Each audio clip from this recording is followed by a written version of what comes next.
What's up guys, welcome back to InvestingPH. Today we're going to discuss dividend investing and help you decide if it's the right choice for you to use this strategy here in the Philippines. Now, dividend investing is a long-term strategy. If you think you're going to get rich quickly using it, then this is not for you. A quick view of what this strategy is about. Dividend investing is investing in companies that pay a good amount of dividends consistently. Then the dividends we get, we reinvest back again into our portfolio, letting us earn more dividends the next year. Just imagine a snowball rolling down a hill. The longer you let it roll, the larger it becomes. This is the same concept of reinvesting dividends. We activate that snowball effect to gain more dividends throughout the years. The best thing about this strategy, we get what is called passive income. Unlike capital gains, we need to buy and sell stocks to gain money or income from it. But in the case of dividends, companies usually pay dividends every year, and that is directly put in your brokerage account, wherein you have the freedom to withdraw it, or to reinvest again and again without the need of selling any stocks. And this is also the greatest benefit of it, with you having a consistent stream of cash flow. This also helps in your longevity in the market. Without you consistently buying or selling stocks to gain money, it's very easy to maintain for a long time. Now, although dividends can be underestimated because it's such a small percentage per year, the effect of it in the overall return of your portfolio is massive, especially in the long run. I made a video back then discussing the power of your 1,000 pesos invested in the Philippine index from 1987 to 2022.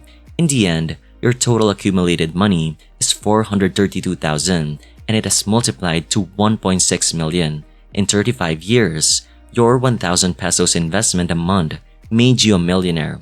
But let's tweak it a bit. What if let's say you get 2% dividends every year? 2% isn't a big number.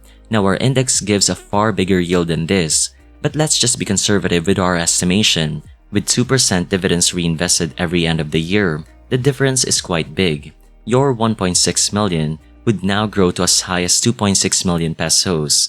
With just 2% added, your money has multiplied by 6 times. Although these are just projected numbers, but I tell you, our index doesn't just have a 2% yield. Now we can also see the same result from the graph provided by the PSE, which is a comparison of the PSEI TRI and the PSEI. Now the PSEI TRI is with the dividends reinvested, because what is usually shown to us investors is only the PSEI, which doesn't account for dividends. The graph shows from 2008 to 2018, if you reinvested dividends, a 100,000 investment would grow to 270,000. Compared to if you didn't reinvest dividends, you only get 190,000. This isn't only seen in the PSCI alone. One study shows the growth of $10,000 from 1960 to 2021 in the S&P 500, which is the US index. With dividends reinvested, your $10,000 would grow to a massive 4.9 million. Compared to just 795,000 if solely relying on capital gains. So the main key takeaway from all these studies is, dividends play a big role in the overall return of your portfolio, but you have to stay with it long term. Dividends don't just snowball for 2 or 3 years, no, you have to do it for more than 10 or 20 years.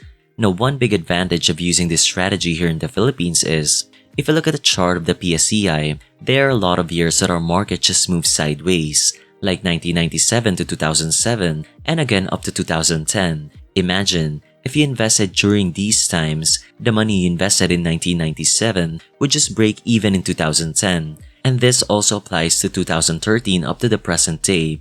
You just break even or even in the negative if you did a one-time investment in 2013. But if you use a dividend investing strategy, your money would have still grown even with the market trading sideways, because you're getting consistent cash flow every year and you reinvest it back, allowing it to earn more dividends for you.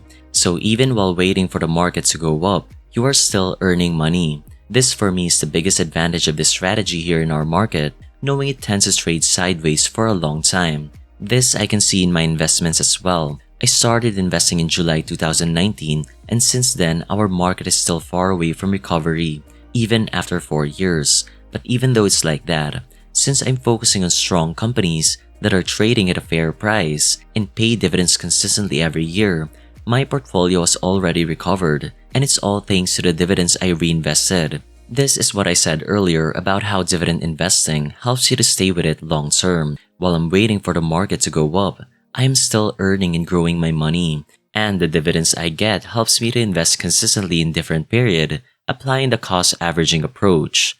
So even though stocks haven't moved much due to the damage done by the pandemic, since I'm investing in strong companies that have good financials, I am confident that I would still get dividends, which is what happened. During this time, some of the companies I hold even increased their payout. So if the stock market moves sideways again like what happened back then it doesn't worry me since I'm getting consistent cash flow while waiting. This is the biggest advantage of dividend investing in the Philippines. Although the downside to this is, yes, it does take quite a long time for your dividends to grow and a large capital is needed to gain a sizable dividends, but it's still better than doing nothing and letting your money get eaten away by inflation in your piggy bank or savings account.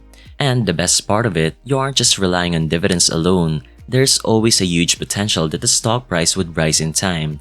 That's why when doing this strategy, don't just blindly follow what others are investing in. Still invest in companies you know and understand.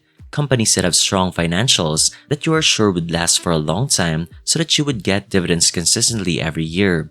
And lastly, you must pay a good price for it. No matter how strong that company, you still have to buy it at a good price. By the way, if you want to know how to build a good dividend portfolio, I have a video explaining it in detail. There's a link below if you want to watch it. It would really help you out if you're just starting. And if you're new to investing and don't know how to analyze stocks, then Simply Wall Street can help you out. It provides countless research about different stocks, local and international, which can help you build your own dividend portfolio. So sign up to Simply Wall Street using my link below if you want to try it out. And if you do avail their plan, you will get a 30% discount by using my link. Anyway, although dividend investing has its ups and downs, for me, as long as you do it correctly, it is a good strategy to apply here in the Philippine market. And the best part of it, it's really easy to maintain. But again, you have to do your part in knowing the companies you are investing in.